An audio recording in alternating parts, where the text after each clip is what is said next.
നിങ്ങൾ നിങ്ങളുടെ സമ്പത്തിൻ്റെ ഭൂരിഭാഗവും ദീനിന് വേണ്ടി ചെലവഴിച്ചാൽ പോലും ചിലപ്പോൾ നിങ്ങൾ നരകത്തിലായേക്കാം. നിങ്ങൾ നിങ്ങളുടെ സമ്പത്തിൻ്റെ ഭൂരിഭാഗവും ദീനിന് വേണ്ടി ചെലവഴിച്ചാൽ പോലും ചിലപ്പോൾ നിങ്ങൾ നരകത്തിലായേക്കാം. പ്രിയപ്പെട്ടവരെ, ഞാൻ പറയുന്നത് മുഴുവനും കേൾക്കാതെ നിങ്ങൾ പോകരുത്. ഞാൻ പറയുന്നത് മുഴുവനും കേൾക്കാതെ നിങ്ങൾ എന്നെ കല്ലെറിയരുത്. ഞാൻ പറയുന്നത് നിങ്ങളെ സമ്പത്തിൻ്റെ ഭൂരിഭാഗവും നിങ്ങൾ ചെലവഴിച്ചാൽ, ദീനിന് വേണ്ടി ചെലവഴിച്ചാൽ പോലും നിങ്ങൾ നരകത്തിലായേക്കാം. അതുപോലെ നിങ്ങൾ ദീനിന് വേണ്ടി രണാങ്കളത്തിൽ രക്തസാക്ഷിയായി മരിച്ചാൽ പോലും, ദീനിന് വേണ്ടി നിങ്ങൾ യുദ്ധം ചെയ്ത് മരിച്ചാൽ പോലും നിങ്ങളെ അള്ളാഹു നരകത്തിലിട്ട് കരിച്ചേക്കാം. ഇനി ഞാൻ പറയാൻ പോകുന്നത് വളരെ വ്യക്തമായി കേൾക്കണം. മുഴുവനും കേൾക്കാതെ നിങ്ങൾ എന്നെ കല്ലെറിയരുത്. പ്രിയപ്പെട്ടവരെ, നബി സല്ലല്ലാഹു അലൈഹി വസല്ലം പറഞ്ഞിട്ടുള്ള ഒരു ഹദീസിൻ്റെ ആശയമാണ് ഞാൻ നിങ്ങളുടെ മുമ്പിൽ പറയാൻ പോകുന്നത്. സ്വഹീഹ് മുസ്ലിം റിപ്പോർട്ട് ചെയ്ത ഹദീസാണ്. ആ ഹദീസിൻ്റെ ആശയമാണ് ഞാൻ നിങ്ങളോട് പറയാൻ പോകുന്നത്. നബി സല്ലല്ലാഹു അലൈഹി വസല്ലമ സ്വഹാബാക്കളോട് പറഞ്ഞു, അന്ത്യനാളിൽ 3 ആളുകളെ കൊണ്ടുവരപ്പെടും. 3 ആളുകൾ അന്ത്യനാളിൽ കൊണ്ടുവരപ്പെടും. ആദ്യമായി കൊണ്ടുവരുന്നത് ഒരു വലിയ രക്തസാക്ഷിയെയാണ്.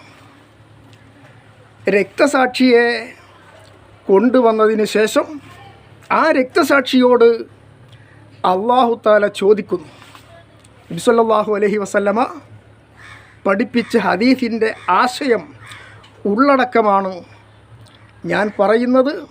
സ്വഹീഹായ ഹദീസാണ്, സ്വഹീഹ് മുസ്ലിമിൽ ഉള്ള ഹദീസാണ്. പ്രിയപ്പെട്ടവരെ, ഒന്നാമതായി കൊണ്ടുവരുന്നത്, 3 ആളിൽ ആദ്യമായി കൊണ്ടുവരുന്നത് ഒരു വലിയ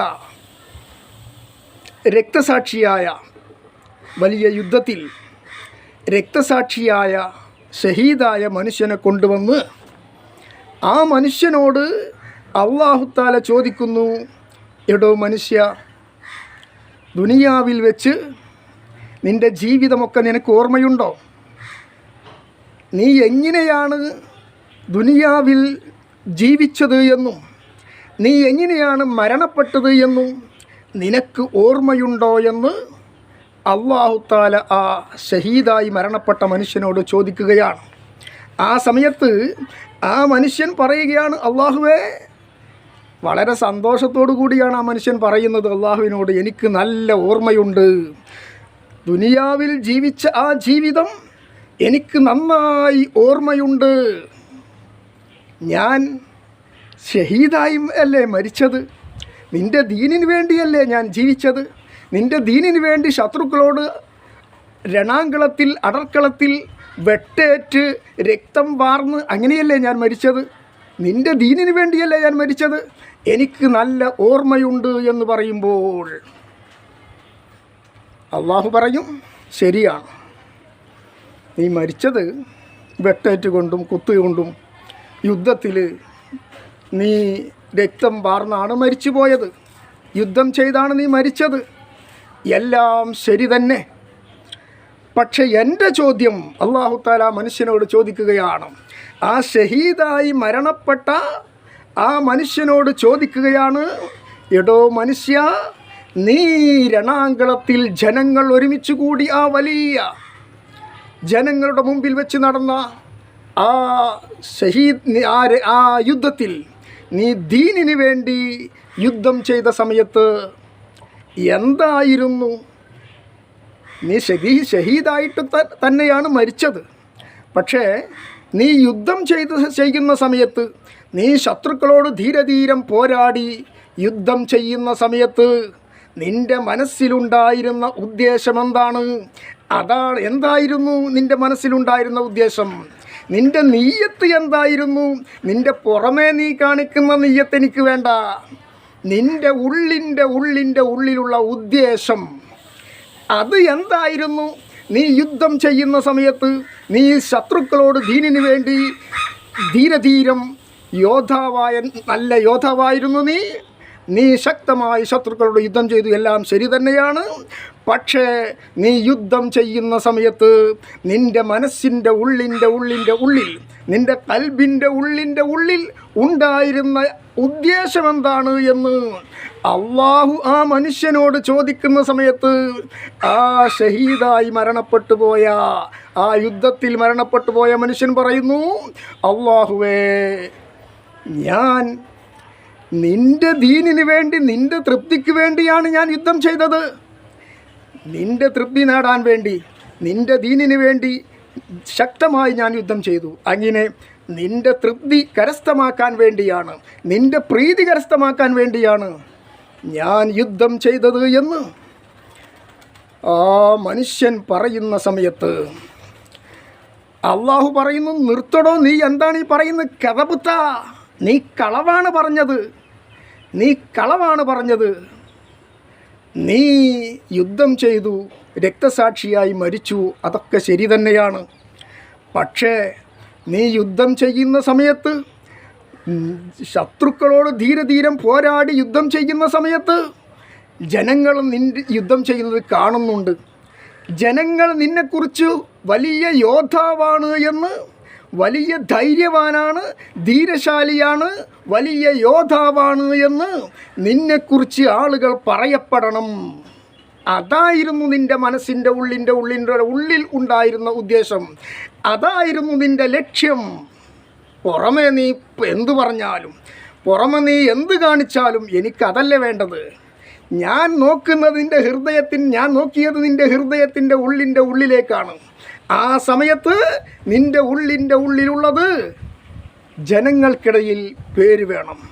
വലിയ ധൈര്യവാൻ, ധീരശാലി, വലിയ യോദ്ധാവ് എന്നൊക്കെ നിന്നെക്കുറിച്ച് ആളുകൾ പറയപ്പെടണം. ജനങ്ങൾക്കിടയിൽ നിന്നെക്കുറിച്ച് പറയപ്പെടണം. ഫഖദ് ഖീല, നീ ആ കാര്യങ്ങളൊക്കെ പറയപ്പെട്ടു പോയി. ദുനിയാവിൽ വെച്ച് തന്നെ നിൻ്റെ ആ പ്രവർത്തനത്തിന് പ്രതിഫലം നൽകപ്പെട്ട് കഴിഞ്ഞു. ഇനി ഇവിടെ പ്രതിഫലമല്ല ഉള്ളത്, ശിക്ഷയാണ്. ദുനിയാവിൽ വെച്ച് നിനക്ക് പ്രതിഫലം നൽകിയല്ലോ ഞാൻ. ആളുകൾ നിന്നെപ്പറ്റി, ജനങ്ങൾ, ധാരാളം ആളുകൾ നിന്നെപ്പറ്റി വലിയ ധൈര്യവാനാണെന്നൊക്കെ പറഞ്ഞു, നിന്നെ പുകഴ്ത്തി പ്രശംസിച്ചു. ആ പ്രതിഫലം അങ്ങനെ അവിടെ അവസാനിച്ചു നീ ചെയ്തതിന്. പക്ഷേ ഇവിടെ നിൻ്റെ ഇഖ്ലാസാണ് ഇവിടെ നോട്ടം എന്ന ആശയം വരുന്ന ഹദീസാണിത്. പ്രിയപ്പെട്ടവരെ, ഈ ഹദീസിൻ്റെ യഥാർത്ഥ ആശയമാണ് ഞാൻ പറയുന്നത്. യഥാർത്ഥ ആശയം, ഈ ഹദീസിൻ്റെ ആശയമാണ് പറയുന്നത്. റിയാഇന് വേണ്ടിയാണ് ചുരുക്കം. നീ യുദ്ധം ചെയ്തിട്ടുള്ളത് ലോകമാന്യത്തിന് വേണ്ടിയാണ്. ജനങ്ങൾക്കിടയിൽ അറിയപ്പെടണം, ജനങ്ങൾക്കിടയിൽ സ്ഥാനം വേണം, ജനങ്ങൾ എന്നെ പ്രശംസിക്കണം, പ്രശസ്തി വേണം, നീ ഫേമസ് ആകണം. അതായിരുന്നു നിൻ്റെ മനസ്സിൻ്റെ ഉള്ളിലുണ്ടായിരുന്ന ലക്ഷ്യം. അത് നിനക്ക് കിട്ടി. അതായിരുന്നു അതിൻ്റെ പ്രതിഫലം. ദുനിയാവിൽ വെച്ച് അതിൻ്റെ പ്രതിഫലം ലഭിച്ചു കഴിഞ്ഞു. ഫഖദ് ഖീല, അതൊക്കെ പറയപ്പെട്ടു പോയി. ഇനി നിൻ്റെ ആ രക്തസാക്ഷിത്വത്തിന് ഇവിടെ ശിക്ഷയാണ്. മലക്കുകളെ, ഇവനെ നരകത്തിലേക്ക് വലിച്ചഴിച്ചു കൊണ്ടുപോകൂ, ഇവനെ നരകത്തിലേക്ക് കൊണ്ടുപോകും മലക്കുകളെ എന്ന് അല്ലാഹു തആല മലക്കുകളോട് പറയുകയാണ്. പ്രിയപ്പെട്ടവരെ, ഇഖ്ലാസിൻ്റെ വില, നമ്മുടെ ഒരു പ്രവർത്തനം അല്ലാഹു എത്രമാത്രം സൂക്ഷ്മമായി നിരീക്ഷിക്കുന്നുണ്ട്. നിങ്ങളൊന്ന് ചിന്തിച്ചു നോക്ക്. യുദ്ധത്തിൽ രക്തസാക്ഷിയായി മരിച്ച മനുഷ്യനോടാണ് അല്ലാഹു ഈ പറയുന്നത്. ബാഹ്യമായി അവൻ യുദ്ധത്തിൽ മരണപ്പെട്ടു, രക്തസാക്ഷിയായി ദീനിന് വേണ്ടി ബാഹ്യമായി നോക്കുമ്പോൾ ഉള്ളിലേക്കാണ് അല്ലാഹു നോക്കുന്നത്. അവിടെ ഉള്ളത് ലോകമാന്യമാണ്, റിയ ആണ്. അത് പറയപ്പെട്ടു പോയി. ഇനി അതിനിവിടെ ശിക്ഷയാണ്. മലക്കുകളെ, ഇവനെ നരകത്തിലേക്ക് വലിച്ചഴിച്ചു കൊണ്ടുപോകൂ. ആ മനുഷ്യനെ നരകത്തിലേക്ക് വലിച്ചെറിയപ്പെടുകയാണ്. നരകത്തിലേക്ക് വലിച്ചഴച്ച് കൊണ്ടുപോയി എറിയുകയാണ്.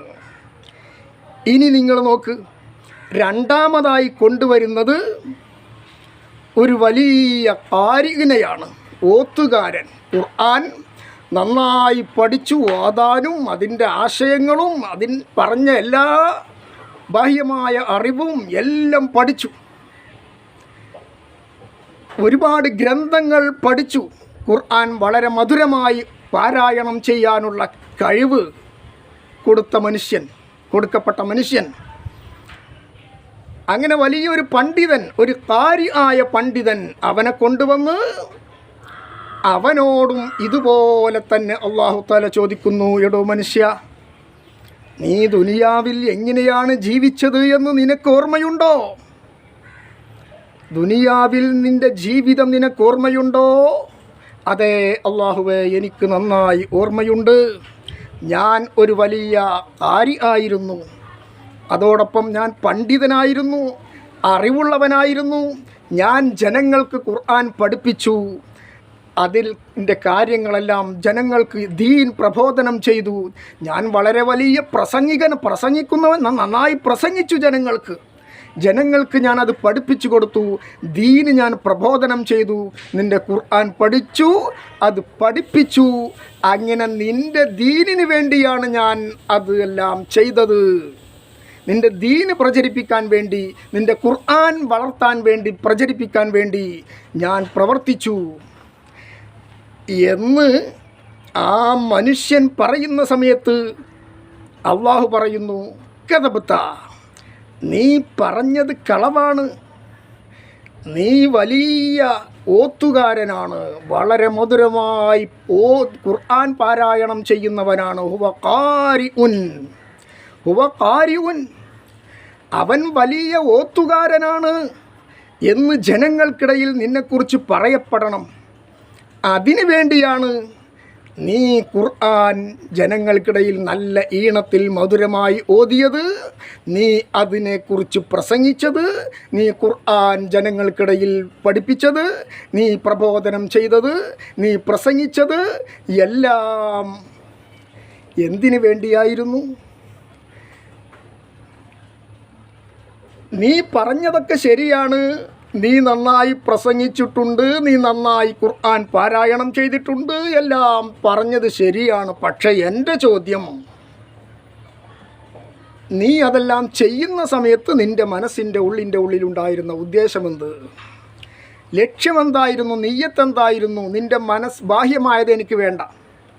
നിൻ്റെ കൽബിൻ്റെ ഉള്ളിൽ ഒരു ലക്ഷ്യമുണ്ടായിരുന്നു. നീ മധുരമായി ഖുർആൻ പാരായണം ചെയ്തുകൊണ്ട്, അതുപോലെ പ്രസംഗിച്ചുകൊണ്ടൊക്കെ പ്രബോധനം ചെയ്യുന്ന സമയത്ത് നിൻ്റെ കൽബിൻ്റെ ഉള്ളിലുണ്ടായിരുന്ന ലക്ഷ്യമെന്തായിരുന്നു, നിയ്യത്തെന്തായിരുന്നു എന്ന് അല്ലാഹു തആല ആ മനുഷ്യനോട് ചോദിക്കുന്ന സമയത്ത് അവൻ പറയുന്നു, അല്ലാഹുവേ, ഞാൻ നിൻ്റെ തൃപ്തി കരസ്ഥമാക്കാൻ വേണ്ടിയാണ് ഞാൻ ഓത്ത് പഠിച്ചത്, പഠിപ്പിച്ചത്, പ്രസംഗിച്ചത് എല്ലാം നിൻ്റെ ഇഷ്ടം കരസ്ഥമാക്കാൻ വേണ്ടിയാണ് എന്ന് പറയുമ്പോൾ, കഥബുത്ത, നിർത്തടോ, നീ പറഞ്ഞത് കളവാണ്.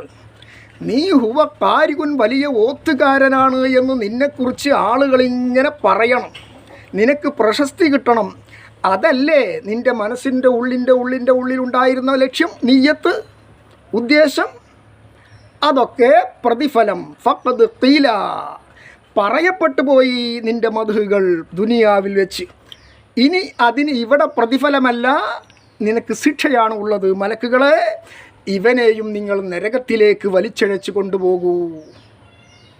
പ്രിയപ്പെട്ടവരെ,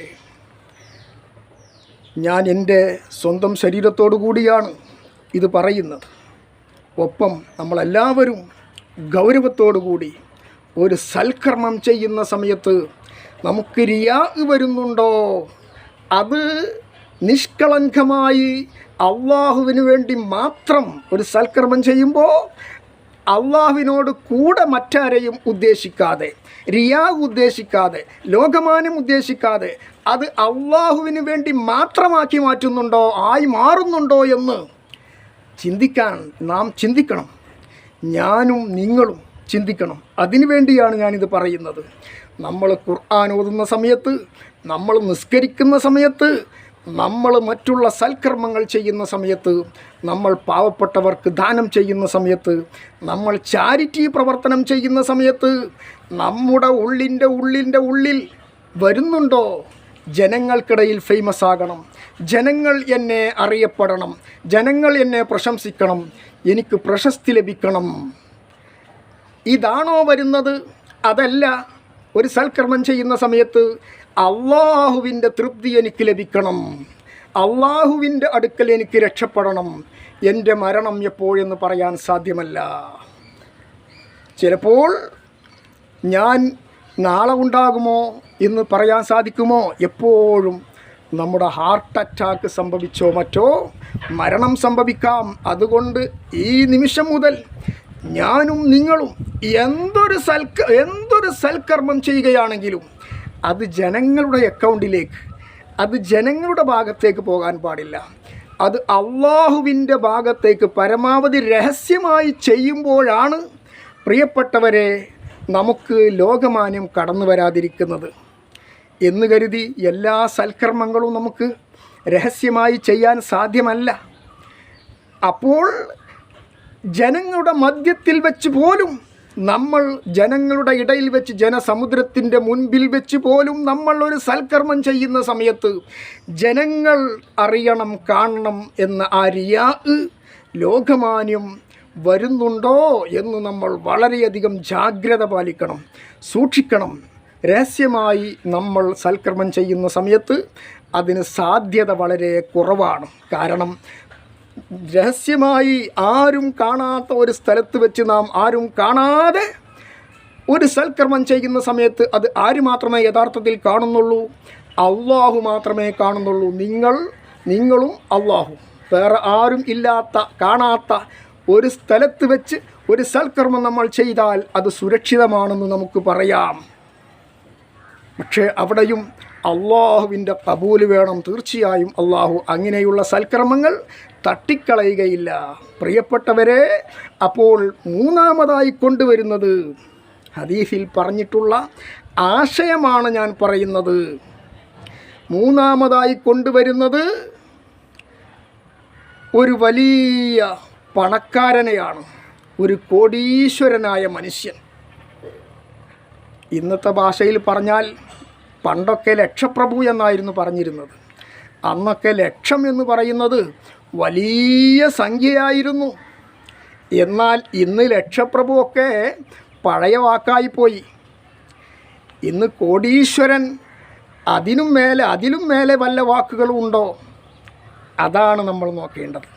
അതാണ് പറയപ്പെടുന്നത്. അത്രയും വലിയ, ചുരുക്കി പറഞ്ഞാൽ അത്രയും ഒരു വലിയ പണ്ഡിതൻ, ഒരു പണക്കാരനെ, ഒരു കോടീശ്വരനെ ധാരാളം, ഇന്നത്തെ ഭാഷയിൽ പറയുമ്പോൾ ധാരാളം മല പോലെ കോടിക്കണക്കിന് സ്വത്തുള്ള, കോടിക്കണക്കിന് രൂപയുടെ, മല പോലെ രൂപയുടെ മൂല്യമുള്ള ഒരു വലിയ പണക്കാരനെ കൊണ്ടുവന്ന് അല്ലാഹു തആല ചോദിക്കുന്നു, ആ സമ്പന്നനായ മനുഷ്യനോട് ചോദിക്കുന്നു, നേരത്തെ രണ്ടുപേരോടും ചോദിച്ചതുപോലെ തന്നെ ചോദിക്കുന്നു, മനുഷ്യ, നീ വലിയ സമ്പന്നനായിരുന്നല്ലോ, നിൻ്റെ ദുന്യാവിലുള്ള ജീവിതം നീ ഇപ്പോൾ ഓർക്കുന്നുണ്ടോ? നീ ദുന്യാവിൽ ജീവിച്ചു, അങ്ങനെ നീ മരണപ്പെട്ടു, നിന്നെ പുനർജീവിപ്പിച്ചതാണല്ലോ. ആ സമയം, ആ ദുനിയാവിൽ ജീവിച്ച ആ ജീവിതം നീ ഇപ്പോൾ ഓർക്കുന്നുണ്ടോ എന്ന് അല്ലാഹു തആല ആ വലിയ പണക്കാരനോട് ചോദിക്കുമ്പോൾ വളരെ ഉന്മേഷത്തോടുകൂടി, സന്തോഷത്തോടുകൂടി ആ മനുഷ്യന് ഓർമ്മ വരികയാണ്. അപ്പോൾ സന്തോഷിക്കുകയാണ്. ഒരുപാട് വലിയ പണക്കാരനായിരുന്നു, വലിയ മല പോലത്തെ പണക്കാരനായിരുന്നു, വലിയ സമ്പന്നനായിരുന്നു. ഞാൻ എൻ്റെ സമ്പത്തിൻ്റെ ഭൂരിഭാഗവും ദീനിന് വേണ്ടിയാണ് ചെലവഴിച്ചത് എന്ന് ആ മനുഷ്യന് ഓർമ്മ വരികയാണ്. അപ്പോൾ ആ മനുഷ്യൻ സന്തോഷിക്കുകയാണ്. അള്ളാഹുവെ, സന്തോഷത്തോടുകൂടി അള്ളാഹ് എനിക്ക് രക്ഷപ്പെടാമല്ലോ എന്ന സന്തോഷത്തോടുകൂടി ആ മനുഷ്യൻ അള്ളാഹുവിനോട് പറയുകയാണ്, അള്ളാഹുവേ, ഞാൻ വലിയ പണക്കാരനായിരുന്നു, എനിക്ക് നല്ല ഓർമ്മയുണ്ട്. നീ എനിക്ക് ഒരുപാട് സമ്പത്ത് തന്നു, എന്നെ വലിയ കോടീശ്വരനാക്കി. അങ്ങനെ ആ സമ്പത്തിൻ്റെ ഭൂരിഭാഗവും ഞാൻ പാവപ്പെട്ടവർക്ക് വേണ്ടി ചെലവഴിച്ചു. പാവപ്പെട്ടവർ എൻ്റെ അടുക്കലേക്ക് വന്നാൽ അവരെ സന്തോഷിപ്പിച്ചുകൊണ്ട് മടക്കി അയച്ചു. ഒരുപാട് പാവങ്ങളെ ഞാൻ സഹായിച്ചു. അതുപോലെ നിൻ്റെ ദീനീ പ്രവർത്തനങ്ങൾക്ക് വേണ്ടി എൻ്റെ സമ്പത്തിൻ്റെ ഭൂരിഭാഗവും ഞാൻ ചെലവഴിച്ചു. ഇത് പറയുമ്പോൾ അല്ലാഹു തആല പറയുന്നത് ശരിയാണ്, നീ പറഞ്ഞതൊക്കെ ശരിയാണ്, സത്യമാണ്. നിൻ്റെ സമ്പത്തിൻ്റെ ഭൂരിഭാഗവും പാവപ്പെട്ട ധാരാളം ആയിരക്കണക്കിന് ആളുകൾക്ക് നിൻ്റെ സമ്പത്ത് ഉപകാരപ്പെട്ടിട്ടുണ്ട്. അതൊക്കെ നീ പറയുന്നത് ശരിയാണ്. നീ ഒരുപാട് ദാനം ചെയ്തിട്ടുണ്ട്, സമ്പത്തിൻ്റെ ഭൂരിഭാഗവും നീ ദാനം ചെയ്തവനായിരുന്നു, അതൊക്കെ ശരിയാണ്. പക്ഷെ എൻ്റെ ചോദ്യം, നീ ദാനം ചെയ്യുന്ന സമയത്ത്, നീ പാവങ്ങൾക്ക് വേണ്ടി നിൻ്റെ സമ്പത്ത് ചെലവഴിക്കുന്ന സമയത്ത് നിൻ്റെ മനസ്സിൻ്റെ ഉള്ളിൽ ഉണ്ടായിരുന്ന, നിൻ്റെ ഖൽബിൻ്റെ ഉള്ളിലുണ്ടായിരുന്ന ഉള്ളിലല്ലേ നീയത്ത് കിടക്കുന്നത്. യഥാർത്ഥ ഉദ്ദേശം കിടക്കുന്നത് പുറത്ത് വെളിവാകുകയില്ല. പരസ്യമായി ജനങ്ങളുടെ മുമ്പിൽ അതാ പാവങ്ങളെ സഹായിക്കുന്നവനാണ്. അതുപോലെ എല്ലാ ദീനീ പ്രവർത്തനങ്ങൾക്കും വലിയ സംഖ്യ കൊടുക്കുന്നവനാണ്. പുറമേ നോക്കുമ്പോൾ ജനങ്ങൾക്കിടയിൽ വലിയ പേരും പ്രശസ്തിയുമാണവന്. ദീനിന് വേണ്ടി സഹായിക്കുന്നവനാണ് എന്ന ബാഹ്യമായ പേരൊക്കെയുണ്ട്. പക്ഷേ അള്ളാഹു അവനോട് ചോദിക്കുന്നു, നീ സമ്പത്ത് ചെലവഴിക്കുന്ന സമയത്ത് നിൻ്റെ ഉള്ളിലുണ്ടായിരുന്ന ഉദ്ദേശമെന്തായിരുന്നു, നീയത്ത് എന്തായിരുന്നു, ലക്ഷ്യമെന്തായിരുന്നു എന്ന് അള്ളാഹു അവനോട് ചോദിക്കുന്ന സമയത്ത്, അള്ളാഹുവേ, ഞാൻ എൻ്റെ സമ്പത്തിൻ്റെ ഭൂരിഭാഗവും ചെലവഴിച്ചത് നിൻ്റെ സ്നേഹമൊന്ന് പിടിച്ചു പറ്റണം, നിൻ്റെ പ്രീതി ഒന്ന് കരസ്ഥമാക്കണം, നിൻ്റെ പ്രീതിക്ക് വേണ്ടി, നിനക്ക് വേണ്ടി, നിൻ്റെ പ്രീതി കരസ്ഥമാക്കാൻ വേണ്ടി, നിൻ്റെ സ്നേഹം കരസ്ഥമാക്കാൻ വേണ്ടിയാണ് ഞാൻ എല്ലാം ചെയ്തിട്ടുള്ളത് എന്ന് ആ മനുഷ്യൻ അള്ളാഹുവിനോട് പറയുന്ന സമയത്ത്, നിർത്തടോ കഥബുത്താ, എടോ നീ പറഞ്ഞത് കളവാണ്, നീ കളവാണ് പറയുന്നത്. നിൻ്റെ ബാഹ്യമായ പ്രകടനമല്ല ഞാൻ ചോദിച്ചത്, നിൻ്റെ ഖൽബിൻ്റെ ഉള്ളിൽ ഉണ്ടായിരുന്ന ഉദ്ദേശം എന്തായിരുന്നു എന്നാണ് ഞാൻ ചോദിച്ചത്. അത് ഹുവ ജവാദ്, ഇന്നാലിന്ന ആള് വലിയ ധർമ്മിഷ്ഠനാണ്, അവൻ വലിയ ധർമ്മിഷ്ഠനാണ് എന്ന് നിന്നെക്കുറിച്ച് ആളുകൾക്കിടയിൽ പറയപ്പെടണം. ഫഖദ് ഖീല, നീ ദാനം ചെയ്തതിനുള്ള പ്രതിഫലം നിനക്ക് ദുനിയാവിൽ വെച്ച് തന്നെ നൽകപ്പെട്ട് കഴിഞ്ഞു. നീ ഒരുപാട് ദാനം ചെയ്തു എന്ന് പറഞ്ഞല്ലോ. നീ സമ്പത്തിൻ്റെ ഭൂരിഭാഗവും ദാനം ചെയ്തു, ശരിയാണ്. നിൻ്റെ ലക്ഷ്യം എന്തായിരുന്നു? ജനങ്ങൾക്കിടയിൽ നിനക്ക് പ്രശസ്തി വേണം, നീ അറിയപ്പെടണം, നീ വലിയ ധർമ്മിഷ്ഠനാണ് എന്ന് ജനങ്ങൾക്കിടയിൽ നിന്നെക്കുറിച്ച് ഇങ്ങനെ പറയപ്പെടണം. അങ്ങനെ നീ ഇങ്ങനെ വലിയ പ്രശസ്തിയുള്ള, നീ മദ്ഹ് ചെയ്യപ്പെടുന്ന ഒരു വ്യക്തിയായി മാറണം. ആളുകൾക്കിടയിൽ നിനക്ക് നല്ല പേരും പ്രശസ്തിയും വേണം, നിന്നെ മദ്ഹ് ചെയ്യാൻ ആൾ വേണം. ഹുവ ജവാദ്, അവൻ വലിയ ധർമ്മിഷ്ഠനാണ് എന്നൊക്കെ നിന്നെപ്പറ്റി പറയപ്പെടണം. അതായിരുന്നല്ലോ നിൻ്റെ ഉദ്ദേശം. ആ പ്രതിഫലം നൽകപ്പെട്ട് കഴിഞ്ഞു. ഫഖദ് ഖീല, അതൊക്കെ ദുനിയാവിൽ വെച്ച് നിന്നെപ്പറ്റി ആളുകൾ പറഞ്ഞു കഴിഞ്ഞു. ആ പ്രതിഫലം ദുനിയാവിൽ വെച്ച് നിനക്ക് തന്നു. നിന്നെ ദാനം ചെയ്തതിന് ദുനിയാവിൽ വെച്ച് തന്നെ നിനക്ക് അതിനുള്ള പ്രതിഫലം തന്നു. നീ പബ്ലിക്കായി, നീ ഫേമസായി, നീ അറിയപ്പെട്ട, ലോകത്ത് വലിയ സ്വീകാര്യത ലഭിച്ചു. ധാരാളം ജനക്കൂട്ടം നിന്നെ കാണാനെത്തുന്ന രൂപത്തിൽ വലിയ സ്തുതിപാഠകർ നിനക്കുണ്ടായി. ആ പ്രതിഫലമൊക്കെ അവിടെ തീർന്നു. അവിടെ ദുനിയാവിൽ വെച്ച് തന്നെ നിനക്ക് അതിനുള്ള പ്രതിഫലം നൽകപ്പെട്ടു. ഇവിടെ നീ വട്ടപൂജ്യമാണ്. ഇവിടെ നിനക്ക് വട്ടപൂജ്യമാണ് എന്ന് മാത്രമല്ല, നിനക്കിവിടെ ശിക്ഷയാണ്. മലക്കുകളെ, ഈ മനുഷ്യനെ നിങ്ങൾ നരകത്തിലേക്ക് വലിച്ചഴച്ചു കൊണ്ടുപോകൂ എന്ന് മലക്കുകളോട് അല്ലാഹു തആല മൂന്നാമത്തെ മൂന്നാമതായി കൊണ്ടുവരുന്ന ആ ധനികനോടും അല്ലാഹു തആല ആ ധനികനെയും നരകത്തിലേക്ക് വലിച്ചഴച്ചു കൊണ്ടുപോകാൻ കൽപ്പിക്കുകയാണ്. പ്രിയപ്പെട്ടവരെ, ഇവിടെയാണ് നമ്മൾ ചിന്തിക്കേണ്ടത്. ഈ നാം മാത്രമല്ല, അള്ളാഹു തന്ന സമ്പത്ത്, അള്ളാഹു ആ സമ്പത്തിൻ്റെ പ്രതിനിധിയാക്കി നമ്മെ. അത്രമാത്രമേ ഉള്ളൂ. സമ്പത്ത് യഥാർത്ഥത്തിൽ അള്ളാഹുവിൻ്റേതാണ്. അപ്പോൾ എന്ത് സൽക്കർമ്മം ചെയ്യുകയാണെങ്കിൽ, പ്രത്യേകിച്ച് ഇപ്പോൾ ഈ പറഞ്ഞതുപോലെ നമ്മൾ പാവപ്പെട്ടവർക്ക് എന്തെങ്കിലും കൊടുക്കുകയാണെങ്കിൽ ആരും അറിയാതെ കൊടുത്താൽ അത് ലോകമാന്യം. ആരും അറിയാതെ കൊടുത്താൽ ലോകമാന്യം വരാൻ, റിയാ വരാൻ സാധ്യത വളരെ കുറവാണ്. രഹസ്യമായി ചെയ്താൽ വലത് കൈ കൊണ്ട് കൊടുക്കുന്നത് ഇടത് കൈ അറിയാതെ, വലത് കൈ കൊണ്ട് കൊടുക്കുന്നത് ഇടത് കൈ അറിയാതെ എന്ന രൂപത്തിൽ അത്രയും രഹസ്യമാക്കിയാൽ അവിടെ റിയാ വന്നുകൂടാനുള്ള സാധ്യത വളരെ കുറവാണ് എന്നാണ് ഞാൻ പറഞ്ഞത്. അതുപോലെ നമ്മൾ ചെയ്യുന്ന സൽക്കർമ്മങ്ങളൊന്നും നിഷ്ഫലമാകാൻ പാടില്ല. അതിനാണ് നബി സല്ലല്ലാഹു അലൈഹി വസല്ലമ വളരെ ഗൗരവത്തോടുകൂടി ഈ ഹദീസിലൂടെ നമ്മൾ ഓർമ്മിപ്പിക്കുന്നത്. ഇത് സ്വഹീഹായ ഹദീസാണ്. സ്വഹീഹ് മുസ്ലിമിൽ വന്നിട്ടുള്ള ഹദീസാണിത്. ഞാൻ പറഞ്ഞ ആശയം, ആ ഹദീസിൻ്റെ ആശയമാണ്, ഉള്ളടക്കമാണ് ഞാൻ നിങ്ങളോട് പറഞ്ഞത്. അപ്പോൾ പ്രിയപ്പെട്ടവരെ, ഞാൻ എന്നോടും നിങ്ങളോടും ഓർമ്മപ്പെടുത്തുകയാണ്, നമ്മൾ എന്തൊരു സൽക്കർമ്മം ചെയ്യുകയാണെങ്കിലും അത് നമ്മുടെ റബ്ബിന് വേണ്ടി, എൻ്റെ റബ്ബ് എന്നെ ഒന്ന് സ്നേഹിച്ച് കിട്ടണം, എൻ്റെ അള്ളാഹു എന്നെ ഒന്ന് സ്നേഹിക്കണം, എനിക്ക് അള്ളാഹുവിൻ്റെ പ്രീതി ലഭിക്കണം, അള്ളാഹുവിൻ്റെ പ്രീതിയിലായി എനിക്ക് മരിക്കണം.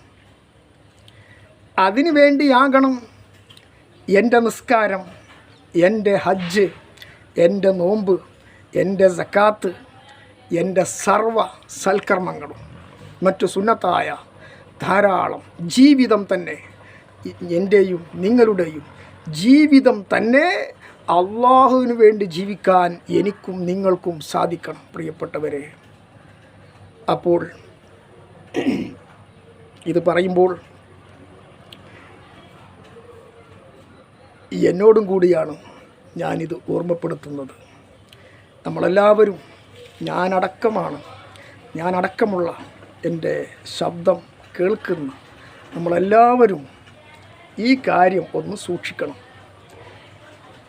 ഏതൊരു സൽക്കർമ്മമാണെങ്കിലും അത് ജനങ്ങൾ കാണണം എന്ന ഉദ്ദേശമില്ലാതെ എൻ്റെ റബ്ബ് ഇത് കണ്ടിട്ട് എന്നെ സ്നേഹിക്കണം, സന്തോഷിക്കണം. എൻ്റെ റബ്ബ് ഇത് കണ്ടിട്ട് എൻ്റെ നിസ്കാരം കണ്ട്, എൻ്റെ നോമ്പ് കണ്ട്, എൻ്റെ സക്കാത്ത് കണ്ട്, എൻ്റെ ഹജ്ജ് കണ്ട്, എൻ്റെ ഖുർആനോത്ത് കണ്ട്, അതുപോലെയുള്ള സുന്നത്തായ ധാരാളം സൽക്കർമ്മങ്ങൾ കണ്ട് എൻ്റെ റബ്ബ് സന്തോഷിക്കണം. ആ ഒരു ലക്ഷ്യം, അതിൻ്റെ കൂടെ ജനങ്ങളും രണ്ടിനും കൂടിയും ആകാൻ പാടില്ല. ജനങ്ങൾക്ക് വേണ്ടിയും അതുപോലെ അള്ളാഹുവിൻ്റെ തൃപ്തി ലഭിക്കാനും. ഇത് രണ്ടും കൂടി നിയത്ത് വെച്ചാൽ പട്ടപൂജ്യമാണ്, ശിക്ഷയാണ്. ഒരാൾ ഒരു സൽക്കർമ്മം ചെയ്യുമ്പോൾ, ഒരു ചാരിറ്റി പ്രവർത്തനം ചെയ്യുകയാണ്, ആ സമയത്ത് ചാരിറ്റി പ്രവർത്തനത്തോടൊപ്പം പിന്നെ പബ്ലിസിറ്റി ആഗ്രഹിക്കുന്നുണ്ട്. അതോടൊപ്പം തന്നെ ജനങ്ങൾ അറിയപ്പെടണം, ഉണ്ട്. അതോടൊപ്പം തന്നെ അള്ളാഹിൻ്റെ തൃപ്തിയും കരസ്ഥമാക്കണം. രണ്ടും കൂടി നടക്കൂല, ഒരിക്കലും നടക്കുകയില്ല. അത് നമ്മൾ സൂക്ഷിക്കണം. റിയാവുമുണ്ട്, പബ്ലിസിറ്റി ആഗ്രഹിക്കുന്നുണ്ട്. ദാനം ചെയ്യുന്ന സമയത്ത് ജനങ്ങൾക്കിടയിൽ പബ്ലിസിറ്റി, ഫേമസ് ആകണം. അത് അല്പാൽപമായി മനസ്സിലേക്ക് വരുന്നുണ്ട്. അത് ഉള്ളിൻ്റെ ഉള്ളിൽ ആ സ്വപ്നവുമുണ്ട്, താലോലിക്കുന്നുണ്ട്. അതോടൊപ്പം റബ്ബിൻ്റെ തൃപ്തിയും കരസ്ഥമാക്കണം. ഇത് രണ്ടും കൂടി നടക്കൂല എന്നാണ് പറഞ്ഞത്. അപ്പോൾ ഞാനും നമ്മളെല്ലാവരും നമ്മുടെ സൽക്കർമ്മം പ്രൊട്ടക്റ്റ് ചെയ്യണം. റിയായിൽ നിന്ന്, ലോകമാന്യത്തിൽ നിന്ന്, ജനങ്ങൾ കാണുക എന്ന, ജനങ്ങൾക്കിടയിൽ ഞാൻ വലിയ ആളാണ്, നല്ല മനുഷ്യനാണ് എന്നൊക്കെ ജനങ്ങൾക്കിടയിൽ നമുക്ക് പേര് വേണം. അതോടുകൂടി അള്ളാഹിൻ്റെ തൃപ്തി ലഭിക്കണം. ഇങ്ങനെ വരാൻ പാടില്ല. എൻ്റെ റഹാലിസായി എൻ്റെ റബ്ബിന് വേണ്ടി മാത്രം, അതായിരിക്കണം നിഷ്കളങ്കമായി നമ്മൾ ആഗ്രഹിക്കേണ്ടത്. പക്ഷേ പരമാവധി ഇബ്ലീസ് നമ്മളെ അതിൽ നിന്ന് പിന്തിരിപ്പിക്കാൻ നോക്കും. തട്ടിമാറ്റിയിട്ട് നമ്മൾ അള്ളാഹുവിന് വേണ്ടി മാത്രമായി മാറാൻ നോക്കണം, അള്ളാഹുവിന് വേണ്ടി മാത്രമാക്കി നമ്മുടെ സൽക്കർമ്മങ്ങൾ മാറ്റാൻ നോക്കണം എന്ന് എന്നോട് ആദ്യമായും പിന്നെ എൻ്റെ പ്രേക്ഷകരോടും ഓർമ്മപ്പെടുത്തിക്കൊണ്ട് നിർത്തുന്നു. അസ്സലാമു അലൈക്കും. ഇതര മത വിഭാഗങ്ങൾക്ക് നന്ദി, നമസ്കാരം.